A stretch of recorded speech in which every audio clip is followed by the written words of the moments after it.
Preguntémonos si el ser humano debe ser el punto central del pensamiento filosófico.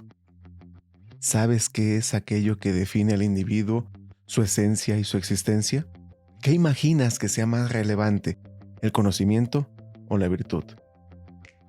El pensamiento de Sócrates marcó un antes y un después en la filosofía griega. Para la mayoría de los historiadores de la materia, su aparición de inicio de la filosofía clásica, que ya no solo explora el arjé de todas las cosas, ni solamente intenta encontrar una explicación a todo lo que existe. El gran paso que da Sócrates es trasladar el objeto de reflexión hacia el ser humano, en un sentido muy amplio, pues se pregunta cómo es, cómo debe comportarse, cómo puede ser lo mejor de sí, cómo conoce y pues un largo etcétera. Hola a todas y todos, el día de hoy pues vamos a platicar sobre la llegada de Sócrates al pensamiento filosófico, lo que se considera la filosofía clásica y entrar a los temas socráticos del ser humano, conocimiento y virtud. Mi nombre es Jesús Méndez, así que vamos para allá.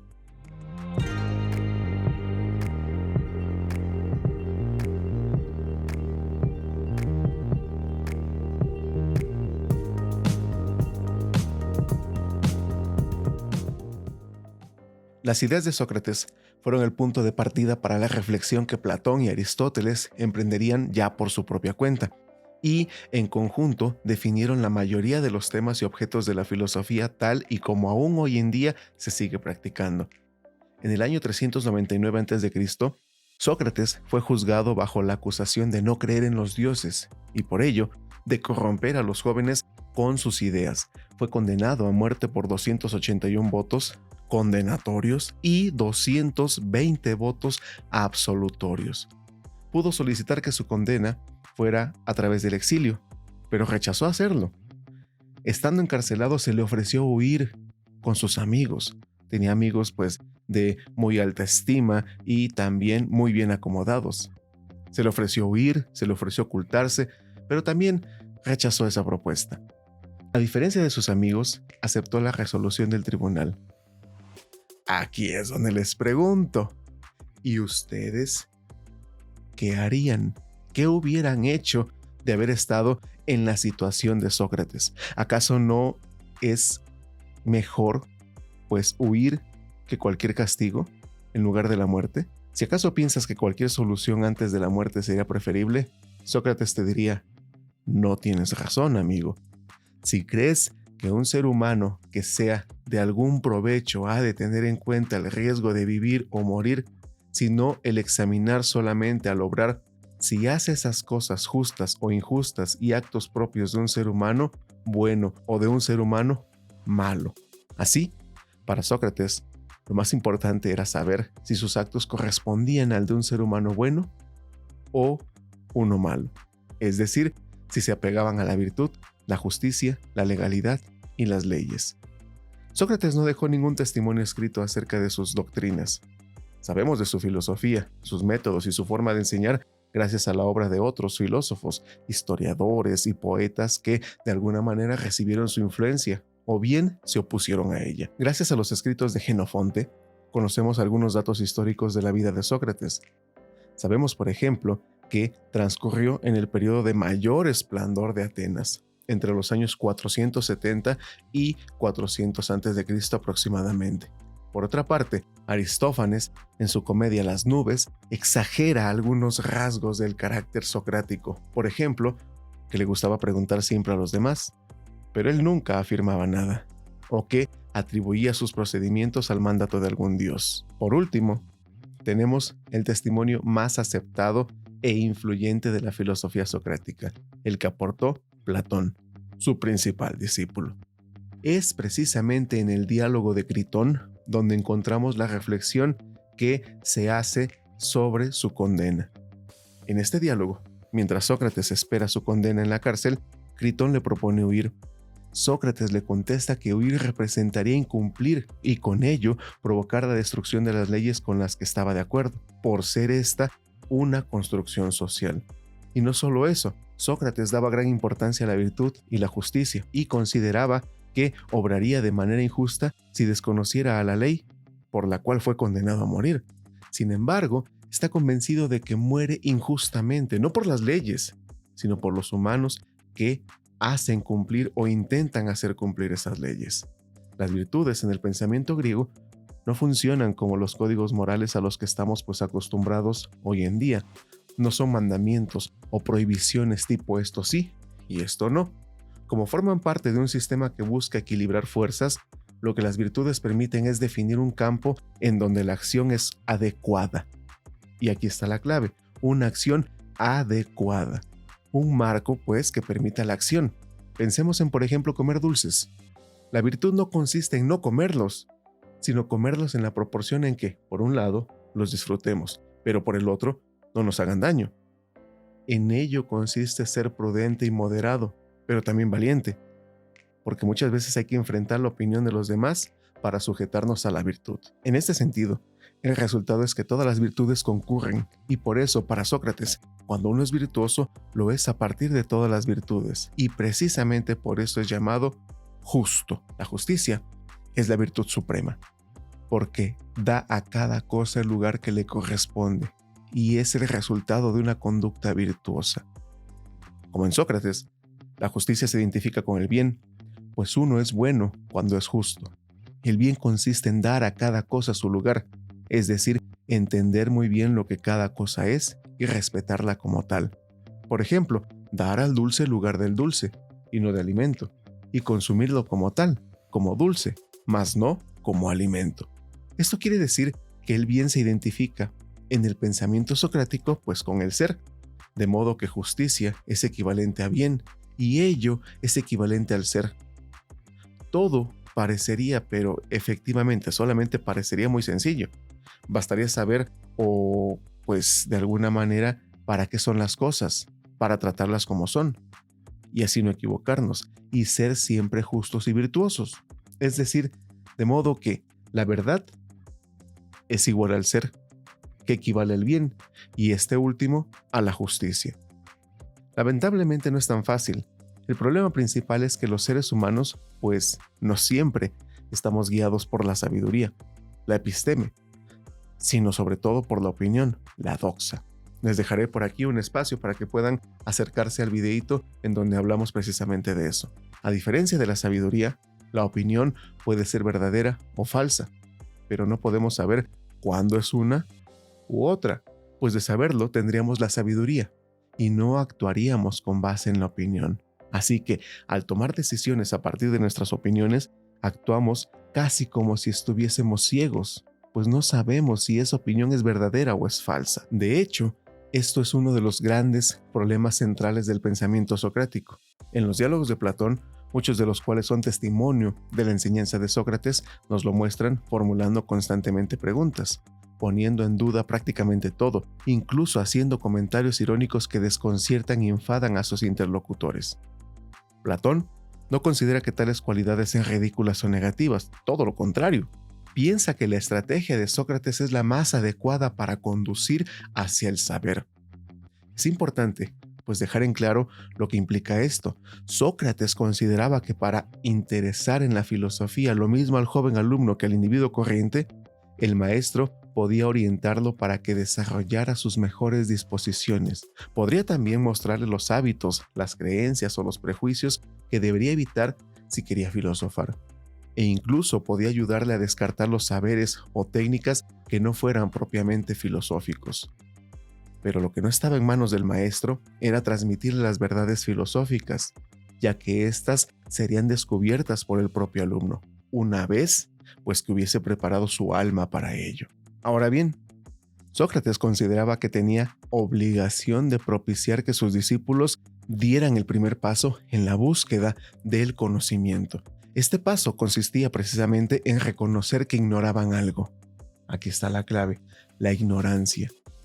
Y es que, mientras el alumno considere que lo sabe todo, que todo cuanto sabe es correcto, que ya aprendió lo suficiente, no sentirá la necesidad de saber más o de corregir sus errores. Por lo tanto, lo primero que debe hacer el filósofo es lograr que sus interlocutores cuestionen lo que ya creen saber, ya que solo a través de la duda descubrirán que estaban equivocados en mucho de lo que consideraban cierto.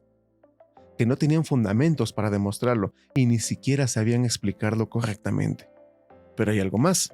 Descubrir la propia ignorancia no solo motiva a investigar y aprender, constituye también un primer conocimiento. Por ejemplo, quizás aún no se puede identificar con claridad qué es la justicia o el orden, pero al menos se sabe que se ignora, lo que pone en evidencia los aspectos a investigar. Por ello, para Sócrates, la verdadera sabiduría comienza cuando se logra la identificación de aquello que no se sabe, y es así como la ignorancia, una vez que se admite su existencia y sus alcances, resulta propia de una persona que posee muchos conocimientos. Y estos conocimientos adquiridos a fuerza de estudio, es decir, una persona que podemos considerarle docta. Por lo tanto, aun cuando en principio parece mejor tomar una decisión, como puede ser huir de una condena que resulta perjudicial para nosotros, lo hacemos por ignorancia. Pues si tuviéramos la sabiduría suficiente para comprender que, aun cuando tuviéramos muchas ganas de huir, eso no resolvería la condena que es buena para la ciudad. Desde luego, desistiríamos de hacerlo. Dicho de otra forma, la equivocación, el error en el juicio de los individuos tiene su origen en la misma naturaleza humana, que no solo tiene como una de sus fuerzas, pues, la consecución del placer, sino también la posibilidad de apreciar equivocadamente las cosas. Ambas características colocan al humano en la posición de decidir y de equivocarse, y también en la posibilidad de ponderar, considerar o examinar con imparcialidad mediante la virtud sus acciones para guiar su vida de mejor manera. Resulta entonces más claro de comprender el papel fundamental de las leyes y cómo se establecen, así como la estrecha relación que existe entre las leyes y la vida de un humano que acepta vivir bajo el cumplimiento de tales leyes.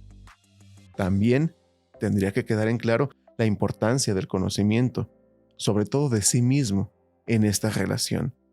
El examen que realizamos sobre nosotros permite darnos cuenta de quiénes somos, cómo queremos vivir y qué queremos hacer a lo largo de nuestra vida. Esa decisión es de suma importancia para todos y para la sociedad en la que nosotros vivimos. Platón resumió la actitud de Sócrates ante las preocupaciones de Gritón por su condena diciendo que es preferible sufrir una injusticia que cometerla, porque quien es tratado injustamente, pero él mismo no es injusto, tiene al menos la tranquilidad de no haber actuado contra la virtud.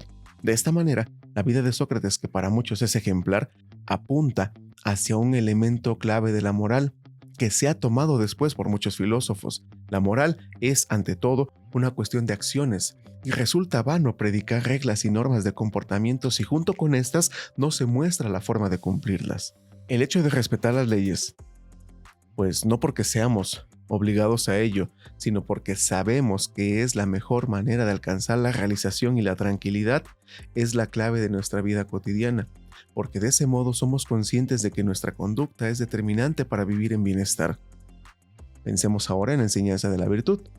En el diálogo titulado Protágoras, escrito también por Platón, Sócrates plantea que el fin último del ser humano es asimismo el fin último del Estado, es decir, la virtud o arete. Esto explica la decisión de Sócrates de haber decidido morir y no cualquier otra. Lo anterior implica examinar si es o no posible enseñar la virtud a los ciudadanos.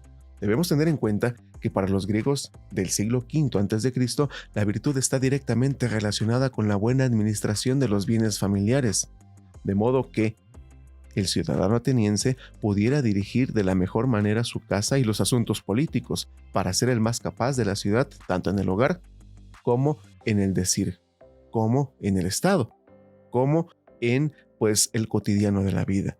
Esto significa alcanzar su prioridad en todos los órdenes y buen desempeño social, pretensión evidentemente elevada e importante que no solo requiere alto nivel de sabiduría, sino también la dedicación entera a la tarea. Para Protágoras, ese conocimiento de la virtud era enseñable, pero Sócrates consideraba lo contrario. Para Sócrates, la arete era conocimiento. Y aquí viene un ejemplo.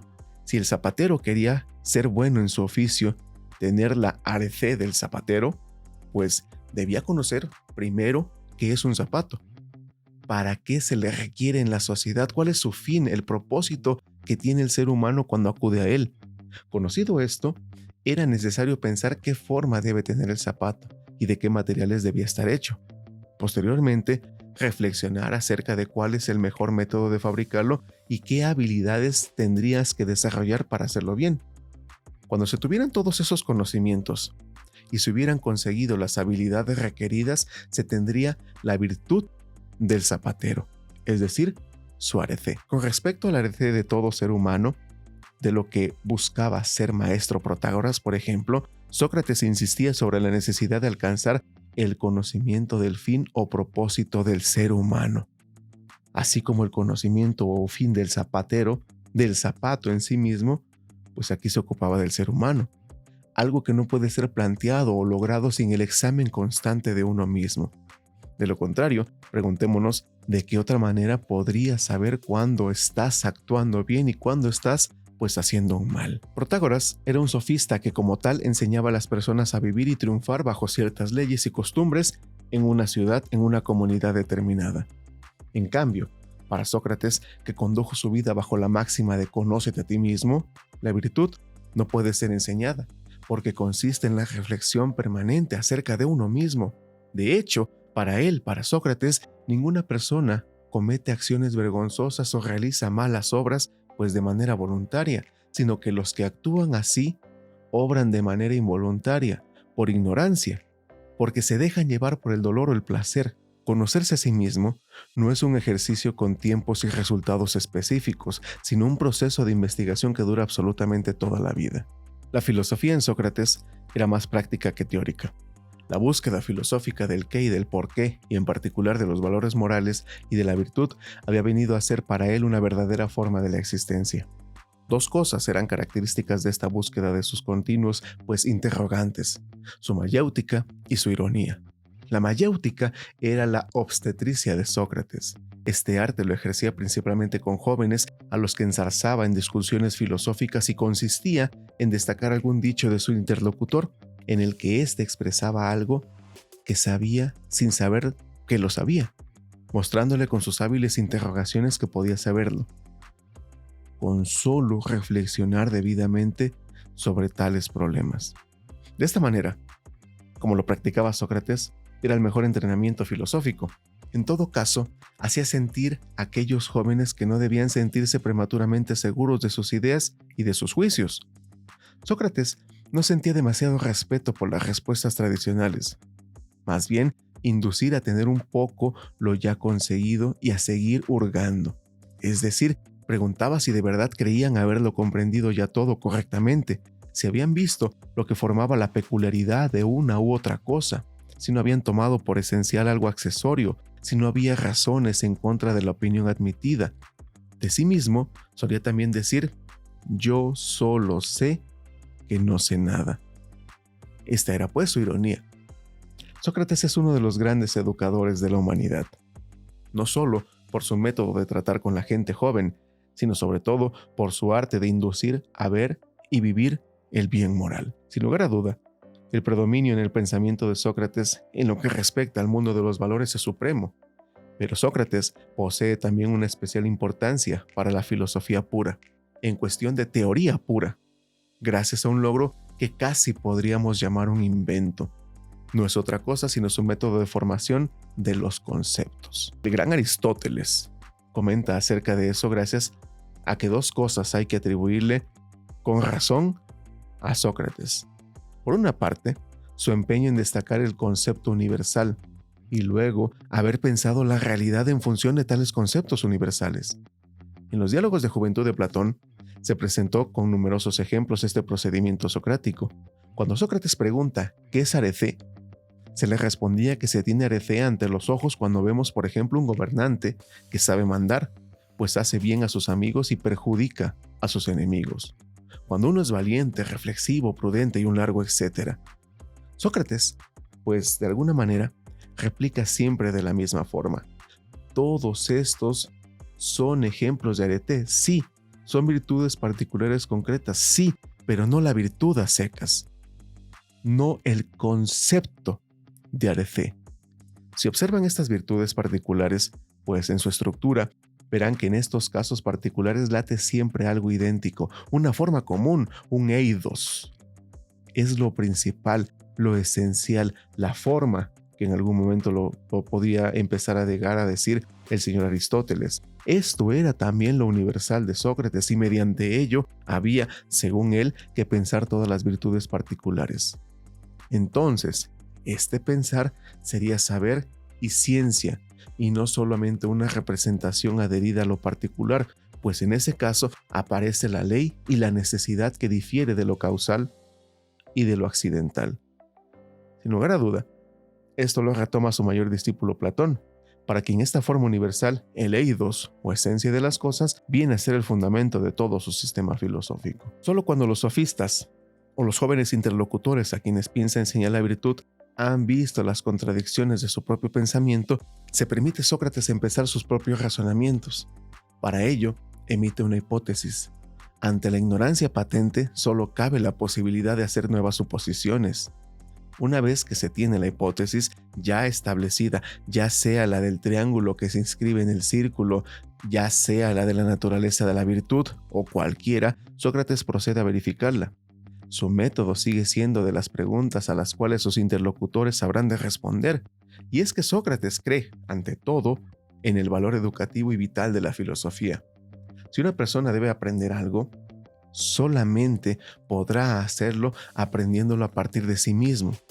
No en vano coloca Sócrates en el centro mismo de su pensamiento la descripción del oráculo de Delfos, el clásico conócete a ti mismo. Hijo de una partera, Sócrates gusta decir que él mismo es partero, pero partero de almas, que tal es el sentido de la palabra mayéutica en griego. Pongamos un ejemplo. Menón tiene un esclavo que sabe hablar griego.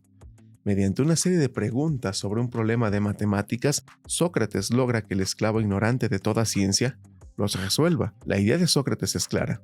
El esclavo, como todos los hombres, tiene ideas que muy probablemente ha tenido siempre, pero que nunca ha sabido aclarar. Tal es la doctrina de las ideas innatas, o, en términos de Platón, que lo retomaría para sí mismo, de la reminiscencia. La experiencia de los sentidos puede sernos útil, pero nada lo será tanto como aclarar estas ideas que poseemos y sacarlas a la luz mediante un método riguroso. El método de Sócrates desemboca en una teoría del conocimiento, o según la cual cuanto conocemos proviene de la iluminación de nociones que teníamos en el espíritu oscuras y confusas. Para Sócrates, el razonamiento es una cosa del espíritu y no algo que aprendemos de la experiencia. Es así que, descubriendo, develando, revelando lo que está en potencia y convirtiéndolo en acto de conocimiento, Sócrates pretende llegar a la ciencia. Si por ciencia entendemos un conocimiento claro y preciso, válido en cualquier tiempo, y no solo una mera opinión de nuestros sentidos o de nuestra imaginación, pero interesado en la vida concreta de cada uno de los hombres que le rodean, insatisfecho de las especulaciones científicas de los primeros filósofos griegos que se contentaban con afirmar una teoría sin demostrarla. Sócrates busca la única ciencia que tiene importancia en la conducta de la vida, tanto individual como social, la moral. La moral socrática tiene una apariencia paradójica. Aristóteles la reduce, por ejemplo, a 3 proposiciones. Primero, la virtud es lo mismo que el conocimiento. Segundo, el vicio es ignorancia. Y 3, nadie hace el mal voluntariamente. La tercera de estas proposiciones es sin duda la más paradójica. Para entender la moral contenida en esta frase, es necesario recordar que la virtud, para Sócrates, como para los sofistas, puede ser enseñada. Es igualmente necesario entender que la virtud significa exactamente lo opuesto para los sofistas que para Sócrates. Los sofistas ven en la virtud no una excelencia de tipo moral, sino el cabal cumplimiento de tendencias prácticas, mientras que para Sócrates existe una tendencia fundamental, la tendencia hacia el bien. Y los sofistas tendían a pensar que el bien se confunde con el placer. Sócrates identifica el bien con la sabiduría. La moral no es una técnica para calcular fines prácticos, sino el verdadero conocimiento que va más allá de toda especialidad, el conocimiento del hombre sabio. Ello no impide que los hombres hagan el mal, pero indica claramente que si lo hacen es porque no han adquirido sabiduría que les permitiera evitarlo. El conocimiento de nosotros mismos es, en última instancia, la base tanto de nuestra acción, de nuestro pensamiento. Si el conocimiento es real, el conocimiento y la acción tendrían que coincidir con el bien. El propio Sócrates defiende su idea de hombre y de la sabiduría. Esta defensa, pues, es la mejor prueba de su autenticidad y de su grandeza. Y dice más o menos así, en extracto del diálogo platónico Protágoras: no tengo ningún resentimiento en contra de mis acusadores, ni en contra de los que me han condenado, aun cuando no haya sido su intención hacerme un bien, sino por el contrario, un mal, lo que sería motivo para quejarme de ellos. Pero solo una gracia tengo que pedirles: cuando mis hijos sean mayores, os suplico los hostiguéis, los atormentéis como yo os he atormentado a vosotros.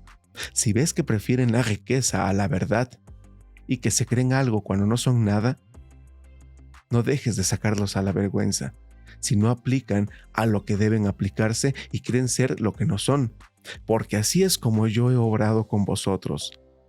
Si me conseguís esa gracia, yo mismo, al igual que mis hijos, no podremos menos que alabar vuestra justicia. Pero ya es tiempo que nos retiremos de aquí, yo para morir, vosotros para vivir. Entre vosotros y yo, ¿quién lleva la mejor parte? Eso es lo que nadie sabe, excepto Dios. Gracias por estar conmigo durante esta plática.